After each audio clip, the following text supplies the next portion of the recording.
Bueno, quería compartir con ustedes una breve reflexión sobre un versículo, pero que está por ahí en un libro que se llama Nahum.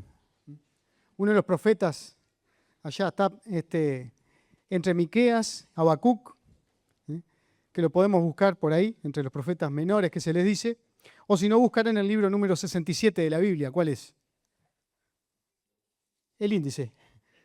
Cuando buscamos ahí a ver si nos tiran estos nombres así, Nahum, Habacuc, Sofonías. Capaz que Jonás es un poco más fácil de encontrar porque todo el mundo enseguida asocia con el tema de la ballena, que nunca dice que es una ballena, pero todo el mundo dice que fue una ballena que se lo tragó. Dice un pez la palabra, no especifica qué. Pero bueno, Habacuc, ahí entre Nahum, entre Miqueas y Habacuc. ¿Quién era este buen señor? Dice el libro de Nahum, está este profeta de Dios. Todos sabemos lo que es un profeta, ¿no? Era alguien comisionado por Dios para manifestar la voluntad de Dios al pueblo, para transmitir las leyes de Dios al pueblo. También muchas veces tenían solamente un cometido, que era transmitir el juicio de Dios si el pueblo no se arrepentía.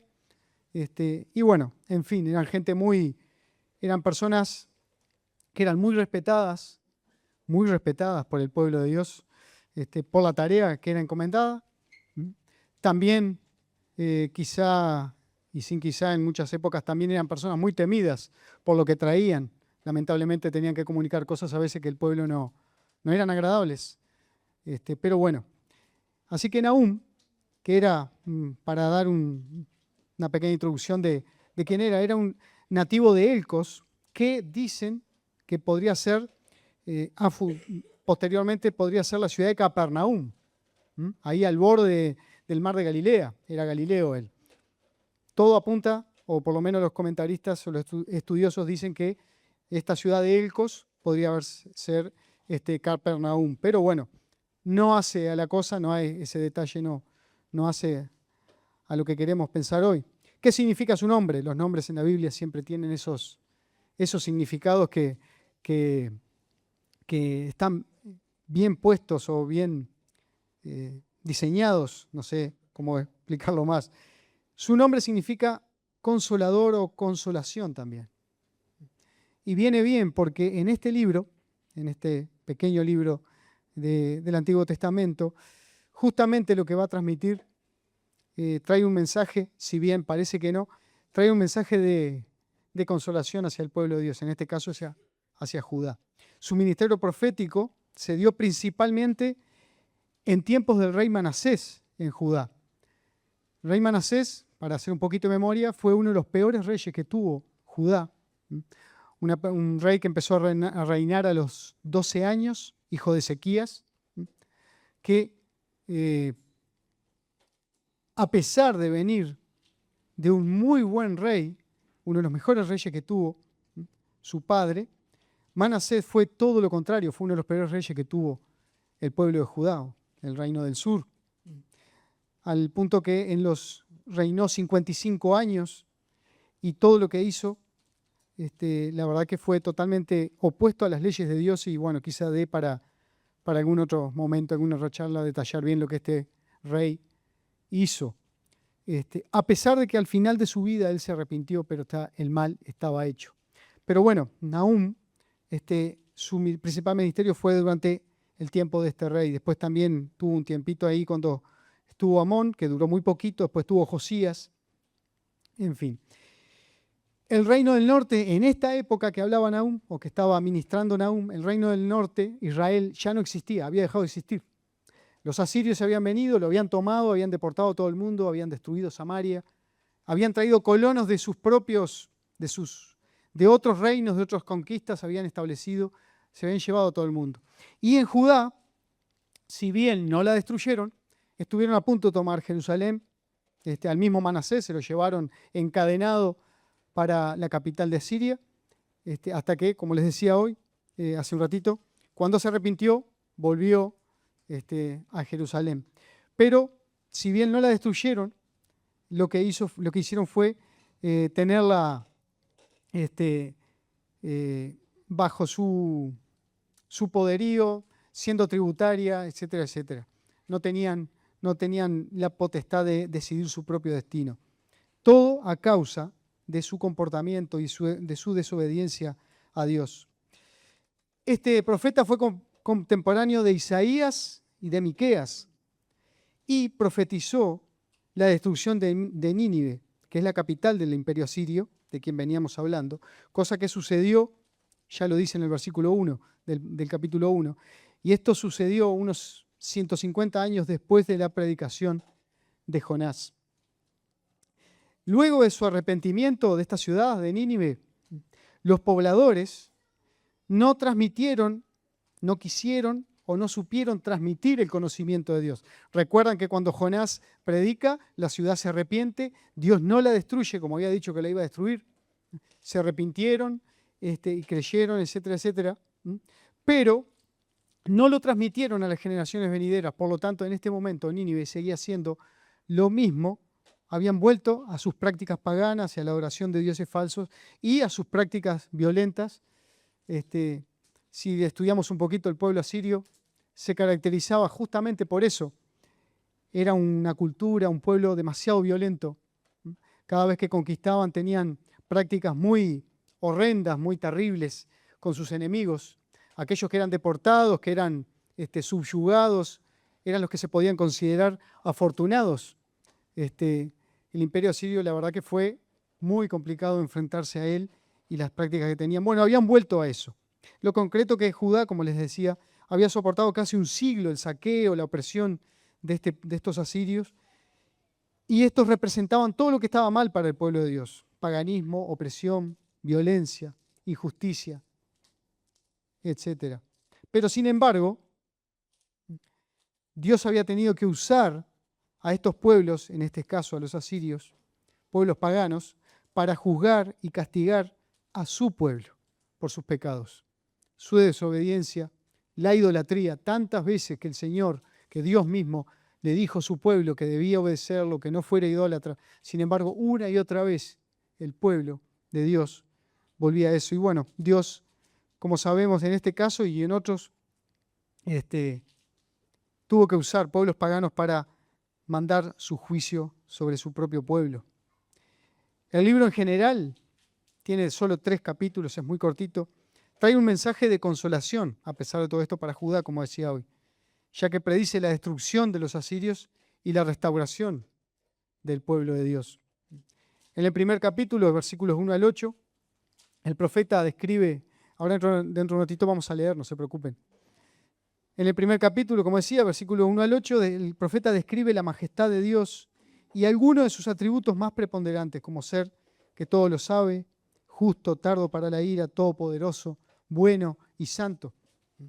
También va directamente pone el título de lo que podríamos decir el libro, cuando dice ahí profecía sobre Nínive. Capaz que, sin ánimo de agregar nada, obviamente, podríamos perfectamente decirle profecía sobre la destrucción de Nínive, que es de lo que hablaba. Después, en los versículos 9 al 14 de este primer capítulo, nos relata o describe la ira de Dios y cómo ésta se va a llevar a cabo sobre aquellos a los que caerá.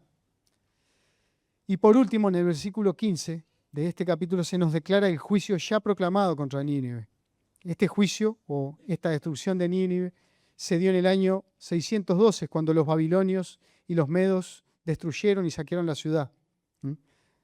Y esto podría decirse que en ese momento para el pueblo de Judá podría traducirse en buenas nuevas, sabiendo lo que iba a pasar con aquellos que hacía tanto tiempo que lo estaban oprimiendo. Los 2 capítulos siguientes en sí describen en detalle, y los comentaristas que leía coinciden en que es impresionante el nivel de detalle que relata o describen de cómo se van a desarrollar los hechos del juicio de Dios en su totalidad sobre Nínive hasta su desaparición. Si los leyéramos, que no lo vamos a hacer ahora, lo pueden hacer en sus casas, ven que hay un relato detallado de cómo va a ser la destrucción de esa gente, de lo que les va a pasar. Incluso había un pasaje por ahí que decía que en el capítulo 2 se puede hasta sentir el ruido de la batalla y las cosas que van a pasar. Por medio de todo este relato que da la impresión, en medio de todo este relato que da la impresión de mucha destrucción, ruidos, guerra y estruendo del poder de Dios manifestado. Sin embargo, hay una expresión que sobresale en la descripción de los atributos del Señor y que a pesar de todo lo mencionado, especialmente en los capítulos 2 y 3, muestra o implica que su naturaleza es pura, es santa, es justa y amorosa y que busca lo mejor para su creación. Y que su gracia no depende de las circunstancias, manteniendo siempre su fidelidad, incluso en tiempos difíciles, incluso cuando el Señor tiene que castigar a su pueblo, el Señor sigue siendo fiel. Así que los invito a leer en Nahum, ahí capítulo 1, nada más. Dice, profecía sobre Nínive, libro de la visión de Nahum de Elcos. Jehová es Dios celoso y vengador. Jehová es vengador y lleno de indignación. Se venga de sus adversarios y guarda enojo para sus enemigos. Jehová es tardo para la ira y grande en poder, y no tendrá por inocente al culpable. Jehová marcha en la tempestad y el torbellino, y las nubes son el polvo de sus pies. Él amenaza al mar, y lo hace secar y agosta todos los ríos. Basán fue destruido, y el Carmelo y la flor del Líbano fue destruida. Los montes tiemblan delante de él, y los collados se derriten. La tierra se conmueve a su presencia y el mundo, y todos los que en él habitan. ¿Quién permanecerá delante de su ira? ¿Y quién quedará en pie en el ardor de su enojo? Su ira se derrama como fuego, y por él se hienden las peñas. Jehová es bueno, fortaleza en el día de la angustia, y conoce a los que en él confían. Mas con inundación impetuosa consumirá a sus adversarios, y tinieblas perseguirán a sus enemigos. ¿Qué pensáis contra Jehová? Él hará consumación, no tomará venganza 2 veces de sus enemigos.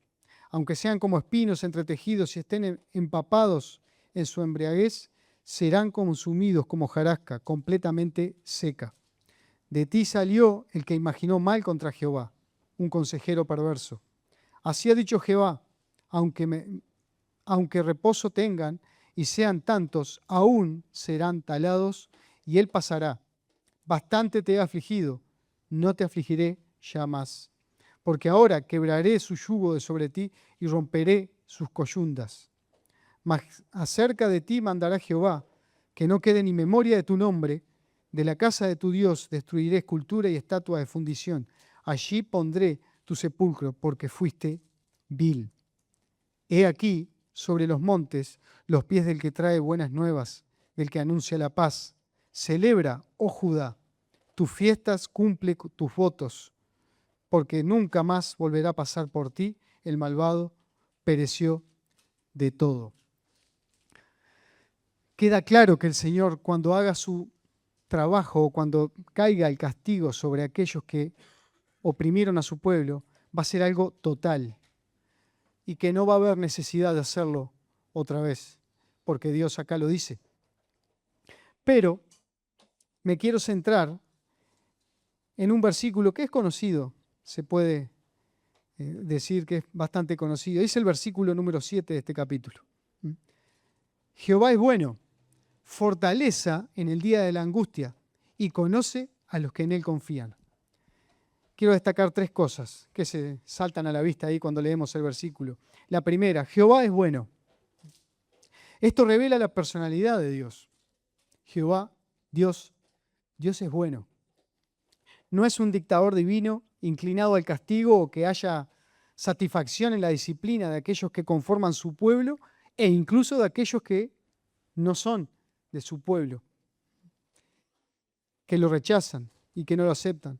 Un ejemplo claro, podemos pensar en Juan 3:16, algo bien sencillo de recordar. Juan 3:16, de tal manera amó Dios al mundo, para que todo aquel, al final dice, que ha dado su Hijo unigénito, para que todo aquel que en él crea no se pierda, mas tenga vida eterna.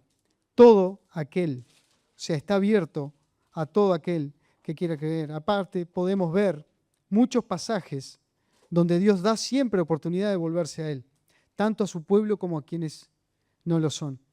¿Cuántas veces podemos leer en la palabra que Dios, antes de mandar un juicio, siempre mandó a alguien avisar y siempre dio la oportunidad de arrepentirse? Siempre dio la oportunidad de que aquellos de que no lo obedecían, aquellos que lo rechazaban, aquellos que estaban siendo idólatras como su pueblo muchas veces, tuvieran la oportunidad de volverse a Él. Lo podemos ver mismo en la ciudad de Nínive. Recién mencionado el libro de Jonás, 150 años antes de lo que estaba pasando ahora. A la misma ciudad de Nínive Dios le dio la oportunidad, a pesar de que Jonás no quería, estaba enojado y se enojó cuando se arrepintieron, de que se arrepintieran de su mal camino y lo hicieron.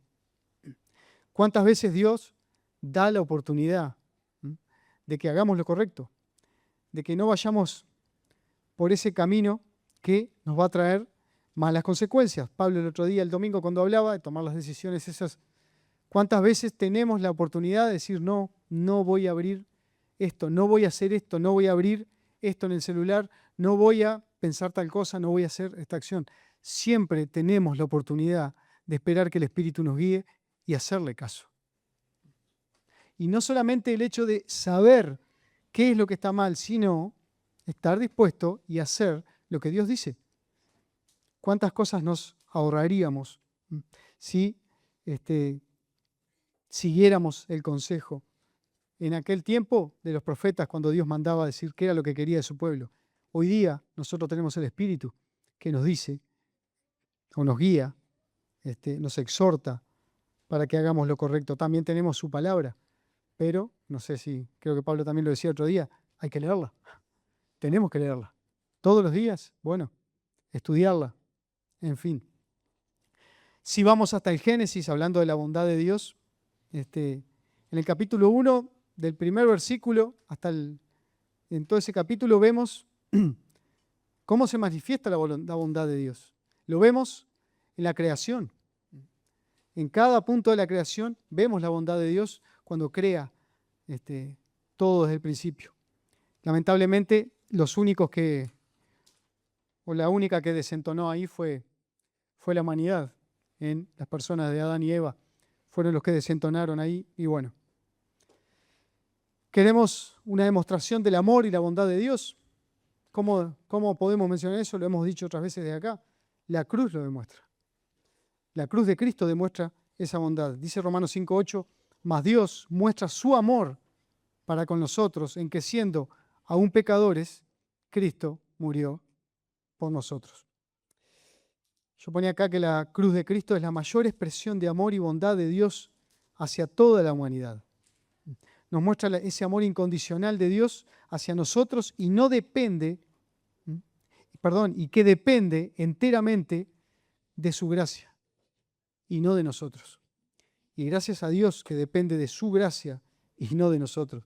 De la misma forma que siempre amó a su pueblo en la antigüedad y por más que varias veces lo tuvo que castigar por su desobediencia e idolatría, como decía hace un rato. Pero hay una cosa que es cierta, que siempre estuvo presente y siempre estuvo para restaurarlos. Siempre, una y otra vez, los rescató y los restauró. A veces demoró un poco más, a veces demoró un poco menos, pero siempre estuvo presente. Dios es bueno. La segunda atributo que quiero o característica que quiero rescatar de este versículo, dice ahí, fortaleza en el día de angustia. ¿Qué es una fortaleza? Humanamente hablando, una fortaleza, hablando de construcciones, es un lugar fuerte, es un lugar donde uno se puede esconder, uno se puede cubrir, uno se puede estar seguro, es algo que protege. Era muy importante en aquella época las murallas de una ciudad. Inclusive a veces dentro de las mismas ciudades estaba lo que se decía la ciudadela, que ese era el punto fuerte realmente de una ciudad, que era el último bastión donde ahí se moría o se resistía. Y una fortaleza da idea de seguridad. En el Antiguo Testamento, tanto aquí como en otros pasajes, Dios es descrito como una fortaleza o como un refugio inexpugnable, donde su pueblo podía encontrar la seguridad en tiempos de angustia. Hay muchísimos pasajes, yo elegí solamente uno, El Salmo 31:2, Salmo de David. Si había alguien que sabía de la fortaleza que Dios daba, era David. Y si había alguien que sabía que podía refugiarse en Dios, ese era David. Dice el Salmo 31:2, inclina a mí tu oído, líbrame pronto. Sé tú mi roca fuerte y fortaleza para salvarme. Esta fortaleza, entre otras cosas, también podemos describirla como el poder del Señor que capacita al creyente para afrontar la vida en este mundo y vencer las pruebas que se le presenten. Otra forma de ver o de describir la fortaleza.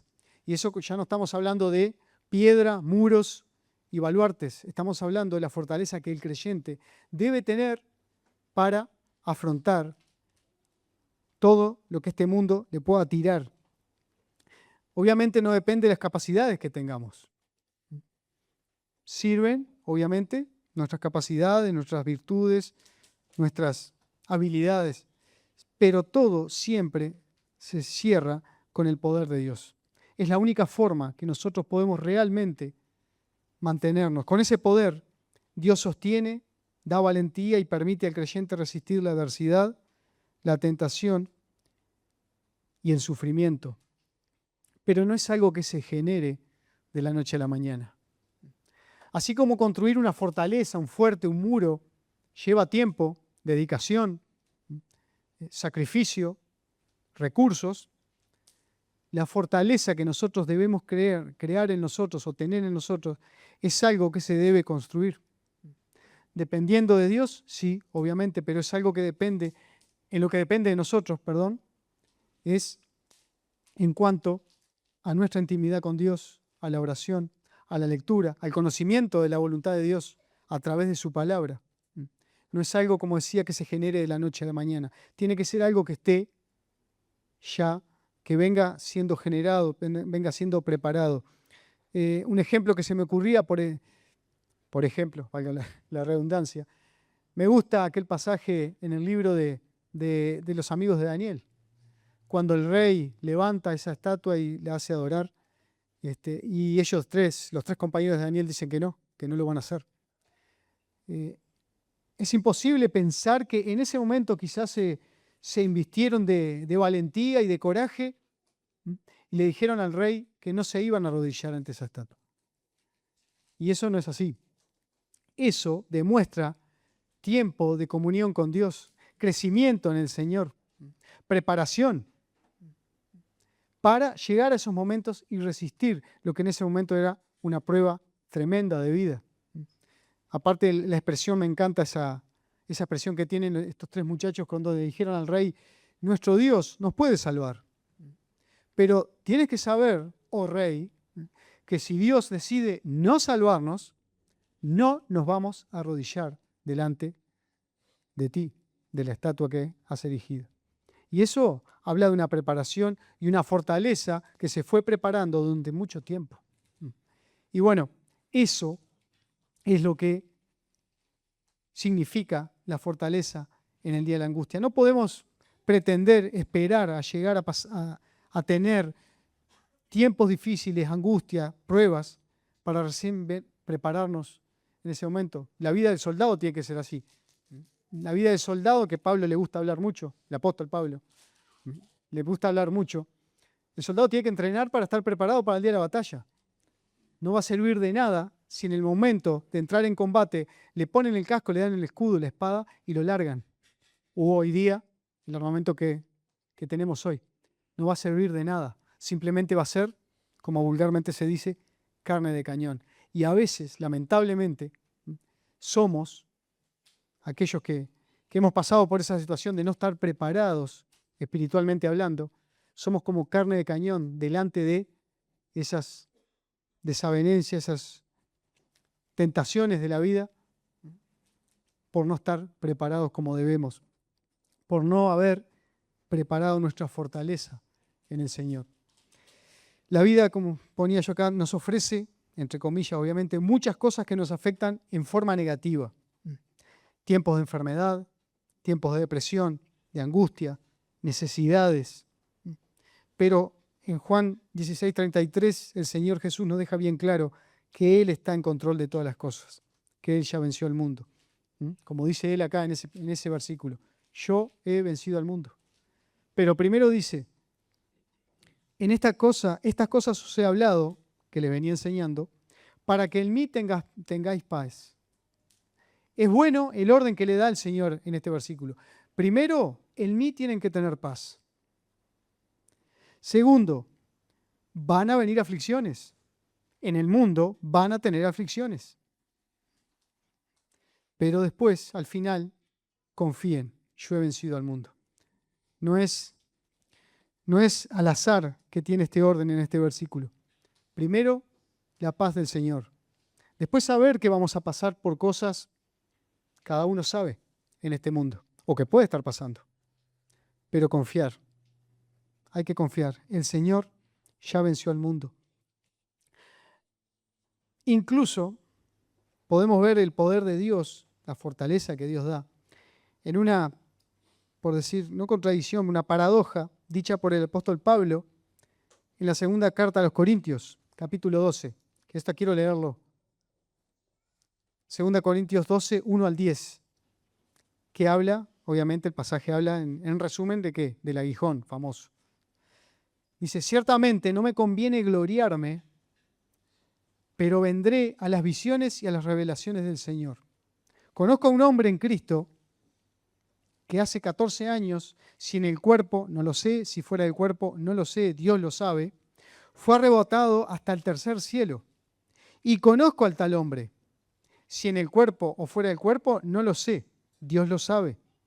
Que fue arrebatado al paraíso donde oyó palabras inefables que no les es dado al hombre expresar.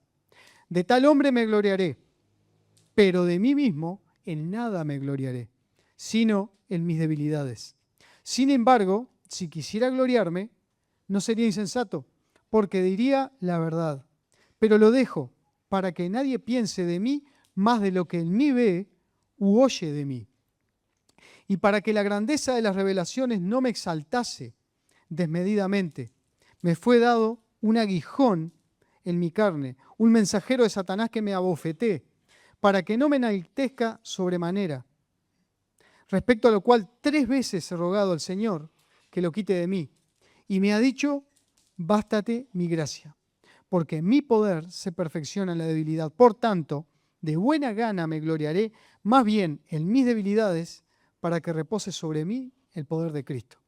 Por lo cual, por amor a Cristo, me gozo en las debilidades, en afrentas, en necesidades, en persecuciones, en angustias, porque cuando soy débil, entonces soy fuerte. ¿Qué nos quiere decir Pablo aquí? En resumen, si había uno que podía, vamos a hablar con términos de hoy, si había alguien que podía agrandarse delante de sus hermanos o delante de los hombres, ese era Pablo. Si hablamos de antes de que el Señor en el camino a Damasco lo interceptara, en la época que era fariseo, de pura cepa, hasta ahí también Pablo tenía de qué agrandarse delante de todos. Cuando da su descripción, fariseo, aparte hasta ciudadano romano pertenecía al Sanedrín, o sea, era alto judío, podríamos decir. Acá también, era alguien que podía, si tenía la posibilidad de creerse más que los demás, ese era él. El relato que trae al principio está hablando de él mismo. Cuando el Señor, como dice ahí, si en el cuerpo o fuera del cuerpo no lo sabía, en visión o no, fue llevado al tercer cielo y escuchó cosas que se le prohibió decir, que no las podía comentar, no las podía decir. Sin embargo, como dice ahí versículo 6, si quisiera gloriarme, no sería insensato, o sea, por lo que había pasado, porque diría la verdad, pero lo dejo para que nadie piense de mí más de lo que en mí ve u oye de mí. Entonces después viene cuando dice cómo el Señor lo mantiene con los pies en la tierra. Porque cuando habla de ese aguijón que 3 veces pidió para que el Señor se lo sacara y sin embargo Dios le dijo no y que le bastara su gracia. Porque el poder de Dios se perfecciona en la debilidad. Parece algo contradictorio. Sin embargo, la enseñanza de este pasaje es que cuando conocemos lo limitado que somos y dejamos de confiar en nuestras propias fuerzas y fortaleza, damos el espacio para que el poder y la gracia de Dios se manifieste. Esas angustias y dificultades que nos oprimen se convierten en el escenario para mostrar la fortaleza que no proviene de nosotros, sino de Dios. Y es cierto, a veces miramos hermanos que pasan por situaciones X y salta esa admiración, ¿o no? Y no se trata de exaltar al hermano que está pasando y sigue estoico, fiel, firme delante del Señor, golpeado, sí, por supuesto, pero sigue. Pero esa fortaleza no es por sus propias fuerzas, sus propias sostén, sino que es esa fortaleza que solo puede dar Dios. Isaías 41:10 dice una promesa tremenda de parte de Dios: no temas, porque yo estoy contigo. No desmayes, porque yo soy tu Dios que te esfuerzo. Siempre te ayudaré, siempre te sustentaré con la diestra de mi justicia. Clarísimo, no necesita ningún análisis. Esas promesas de Dios son tremendas y son, como eran para aquel tiempo, también son para nosotros hoy. Y lo último que quiero rescatar de este versículo es que Él conoce a los que en Él confían. Como dice ahí, conoce a los que en Él confían. Tenemos que considerar el referirse acá a un andar personal con Dios. Dios no es un rey con minúscula, como se considera una monarquía humana, o un presidente a quien es difícil llegar, una persona importante. Él es el Señor. Él es nuestro Señor. Juan 10, 1 al 29, ¿se acuerdan cuando en ese pasaje, que no lo vamos a leer, Jesús habla del buen pastor? ¿Qué hace el buen pastor por sus ovejas? Da su vida. ¿Qué hizo el Señor por nosotros? Dio su vida. Jesús enseña claramente que Él es el buen pastor y la puerta por la que quienes creen pueden entrar al reino de los cielos. Aparte, conoce a cada una de sus ovejas, dice. Conoce a todos a quienes hemos creído en Él en forma personal. También, de la forma inversa, sus seguidores, nosotros, le conocemos y confiamos en que estamos seguros en sus manos. Pero, como hace un rato decía, para conocerle, tenemos que estar con Él. El otro día miraba, alguien compartía un estado de WhatsApp donde se veía un dibujo que era supuestamente el Señor Jesús sentado en una mesa, sentado en una silla, una mesita de por medio y del otro lado una silla vacía. Y decía, la frase abajo decía, la cita más olvidada. Y estaba bueno. ¿Cuántas veces dejamos de ir a esa cita con el Señor? ¿Cuántas veces dejo de ir a esa cita que debo tener cada día con el Señor? ¿Está bien el devocional? ¿Está bien la buena semilla? Excelente. ¿Está bien la lectura?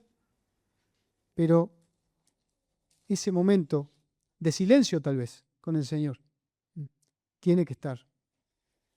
Y como Abel decía un día que lo invitaron a hablar de la oración y no quiso hablar de eso porque él está mal en eso.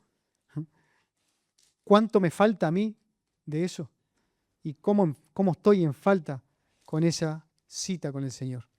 Entonces que podamos no faltar a esa cita, no dejar al Señor esperando. Él va a estar, siempre va a estar ahí. Una y otra vez Él va a estar. Nosotros, ponía yo acá, le conocemos a Él y Él nos conoce a nosotros. Hay una relación que Dios, en su gracia y su amor, fortalece y protege cuando queremos tener esa comunión íntima y confianza en Él. Y esa confianza, a su vez, es la base de esa estrecha relación que tenemos o deberíamos tener con el Señor.